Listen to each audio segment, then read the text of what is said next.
We saw 4 banks, some fairly large banks, right? They collapsed fairly recently, only a few months ago. And the fact that people's money, we use this word, might not be safe. I probably think that you and I and a lot of other people probably think really isn't safe in banks. That case for decentralized finance seems to be really building. Is decentralized finance the future of finance? I definitely think it is. Just like AI is the future, so is DeFi. We are seeing so many jobs being replaced in real time. Unfortunately, people don't really care about the human, the individual losing their job. All they care about is fast, efficient, and cheap payments. And that is what DeFi is bringing. Everything is becoming automated. One of the main aspects of traditional finance that's being replaced is stockbrokers. They're being replaced with automated market makers. And that is what DeFi is bringing in. And we have to understand as well that a lot of the banking failures are actually due to human error and human greed.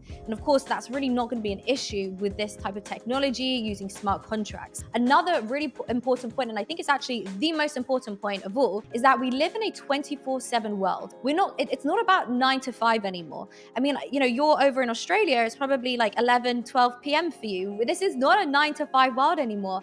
People are doing business all hours of the day. We live in a borderless world. People are working on the weekend. We live in this hustle culture, entrepreneurial culture, where everybody just wants to go, make as much money as possible at all hours because we're working with people everywhere in the world. The traditional banking system can't cater to this. Number one, it's too expensive to send large amounts of money cross borders. It's so expensive. Number two, they will freeze your funds if you send large amounts of money domestically, let alone doing it internationally. It's so difficult. You have to get on the phone to somebody. You've got to, click 1 if you want to do this, click 2 if you want to do that, click 3 for this language, that language. It's just too much. And then when you get on the phone, they ask you what was your mother's maiden name? I don't know. They ask you all these security questions, which you just can't remember.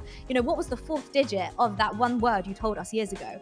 I don't know. So it just becomes so impractical and so difficult. And so the traditional banking system just can't keep up. With crypto, I can send hundreds of thousands of dollars in crypto to the other side of the world instantly for $3 on Ethereum on a good day if the network isn't so congested. And so they just can't keep up with it. I'm sending money on weekends. I'm sending money at ridiculous hours. And so it is the future. And it's good. It's funny because this sort of leads to the CBDC. I think the CBDC will come in, as a way to be competitive, as a way to compete with DeFi. But we'll get to that, but I don't think it can directly compete.